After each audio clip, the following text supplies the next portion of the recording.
Assalamualaikum warahmatullahi wabarakatuh.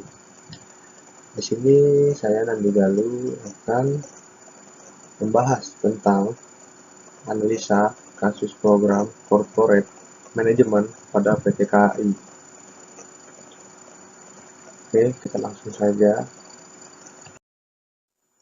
PT Kereta Api Indonesia atau bisa disebut sebagai KAI atau PT KAI adalah badan usaha milik negara Indonesia yang menyelenggarakan jasa angkutan kereta api. Layanan PT KAI ini meliputi angkutan penumpang dan barang. Pada akhir Maret 2007, DPR mengesahkan revisi Undang-Undang Nomor 13 Tahun 1992, yaitu Undang-Undang Nomor 23 2007 tentang perkeretaapian, yang menegaskan bahwa investor swasta maupun pemerintah daerah diberi kesempatan untuk mengelola jasa angkutan kereta api di Indonesia. Dengan demikian, pemberlakuan undang-undang tersebut secara hukum mengakhiri monopoli PT KAI dalam mengoperasikan kereta api di Indonesia. Selanjutnya, kereta api merupakan sarana transportasi darat yang sekarang mendapatkan banyak perhatian dari masyarakat. Kereta api merupakan sarana yang dapat mengangkut banyak penumpang dalam sekali perjalanan. Sarana transportasi ini dirasa lebih cepat sampai tujuan dan juga terbebas dari kemacetan. Hal ini merupakan kelebihannya dari kereta api daripada transportasi darat yang lain. Jadi beberapa orang atau beberapa banyak orang lebih suka menggunakan transportasi kereta api. Contohnya seperti pulang kampung pada saat hari raya.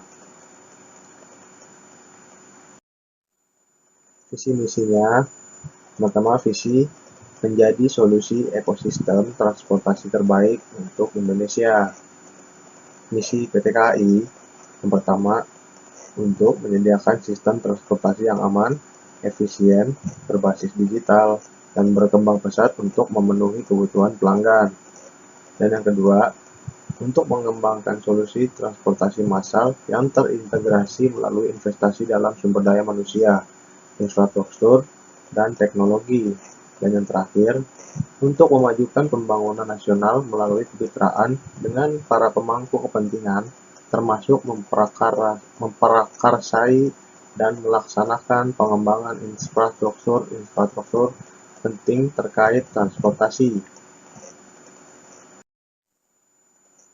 Selanjutnya, analisa kasus PT KAI Persero.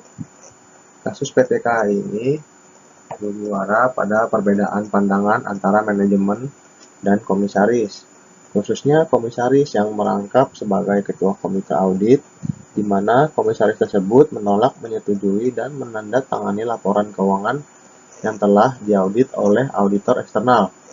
Dan komisaris meminta untuk dilakukan audit ulang agar laporan keuangan dapat disajikan secara transparan dan sesuai dengan fakta yang ada.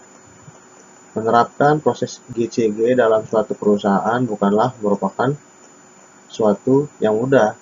Diperlukan konsistensi, komitmen, dan pemahaman yang jelas dari seluruh stakeholder mengenai bagaimana seharusnya proses tersebut dijalankan. Apabila ketiga hal tersebut masih belum dimiliki oleh perusahaan, maka dapat dipastikan bahwa GCG bagi perusahaan hanya sebagai pemenuhan atau sebagai formalitas dan belum dapat dianggap sebagai bagian dari sistem pengawasan yang efektif. Nah, di sini ada perbedaan pandangan antara manajemen dan komisaris yang tadi itu bersumber pada perbedaan pendapat. Ada 4 hal, yaitu pertama masalah piutang PPN. Di sini piutang PPN per 31 Desember 2005 senilai 95,2 miliar rupiah. Menurut komite audit harus dicadangkan penghapusannya pada tahun 2005 karena diragukan kolektibilitasnya, tetapi tidak dilakukan oleh manajemen dan tidak dikoreksi oleh auditor. Manajemen menganggap bahwa pemberian jasa yang dilakukannya tidak akan PPN. Namun, karena Dirjen Pajak menagih PPN atas jasa tersebut, PT KAI menagih PPN tersebut kepada pelanggan. Kedua, masalah beban ditangguhkan yang berasal dari penurunan nilai persediaan. Di sini saldo beban yang ditangguhkan per 31 Desember 2005 sebesar 6 miliar, yang merupakan penurunan nilai persediaan tahun 2002 yang belum diamortisasi. Menurut Komite Audit harus dibebankan sekaligus pada tahun 2005 sebagai beban usaha. Yang ketiga, masalah persediaan dalam perjalanan.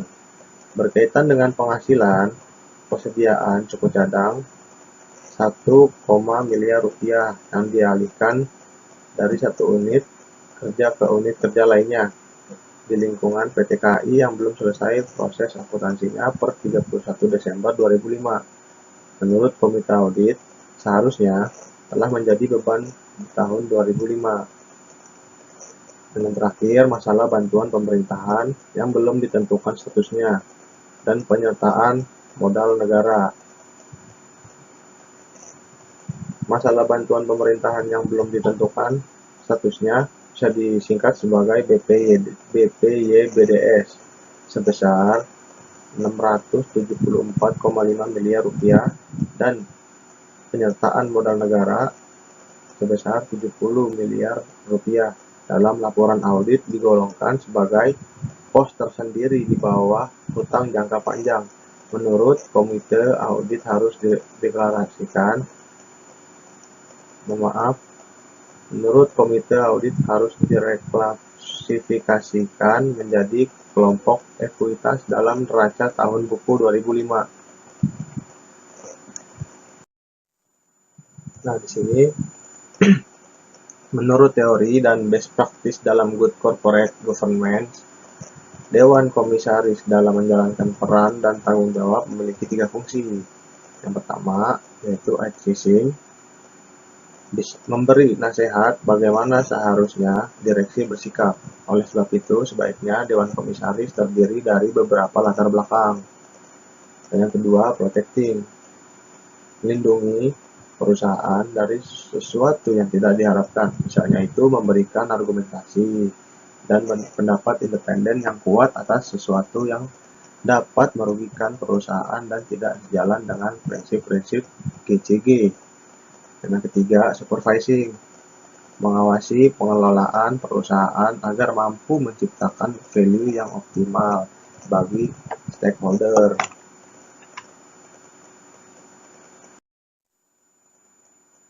Lanjut. Di sini kasus laporan keuangan PT Kereta Api adalah bahwa proses akuntansi dan laporan keuangan adalah hanya urusan bagian akuntansi. Unit lain kurang terlibat sehingga hal ini jelas menyulitkan bagi bagian akuntansi. Perselisihan antara Dewan Komisaris dan direksi sebenarnya dapat diselesaikan dengan cara yang lebih elegan. Nah, untuk itulah perlu kebijaksanaan dari anggota Dewan Komisaris untuk memilah-milah informasi apa saja yang merupakan public domain dan informasi yang merupakan private domain. Hal ini dapat terkait dengan pelaksanaan prinsip GCG, yaitu transparansi, karena transparansi bukan berarti memberikan seluruh informasi perusahaan kepada semua orang, namun harus tetap sasaran dan memberikan nilai tambah bagi perusahaan. Jadi, kesimpulannya, penerapan proses GCG ini masih sangat hati dalam PT KAI, belum dipahami dan diterapkan seutuhnya, terutama oleh top manajemennya sebagai pengambil keputusan. Terlebih lagi, pemahaman pemegang saham atas GCG yang masih belum memadai. Pembedahan kasus yang terjadi di perusahaan BUMN atas proses pengawasan efektif akan dapat menjadi suatu pembelajaran yang menarik dan kiranya dapat kita hindari apabila kita dihadapkan pada situasi yang sama. Contohnya adalah kasus audit umum yang dialami oleh PT Kereta Api ini. Kasus ini menunjukkan bagaimana proses tata kelola yang dijalankan dalam suatu perusahaan dan bagaimana peran dari tiap-tiap organ pengawas di dalam memastikan penyajian laporan keuangan tidak salah saji dan mampu menggambarkan keadaan keuangan perusahaan yang sebenarnya. Saran dari saya, pertama, komite audit dan dewan komisaris sebaiknya melakukan inisiatif untuk membangun budaya pengawasan dalam perusahaan melalui proses internalisasi, sehingga pengawasan merupakan bagian tidak terpisahkan dari organ dan individu dalam organisasi. Yang kedua, komite audit berperan aktif dalam mengkoordinasikan seluruh tahapan proses auditing, melalui dari penunjukan, pembuatan program, mengevaluasi dan memberikan hasil evaluasi. Dan yang ketiga, manajemen menyusun laporan keuangan secara tepat waktu dan akurat. Sekian dari saya, video ini saya akhiri. Assalamualaikum warahmatullahi wabarakatuh.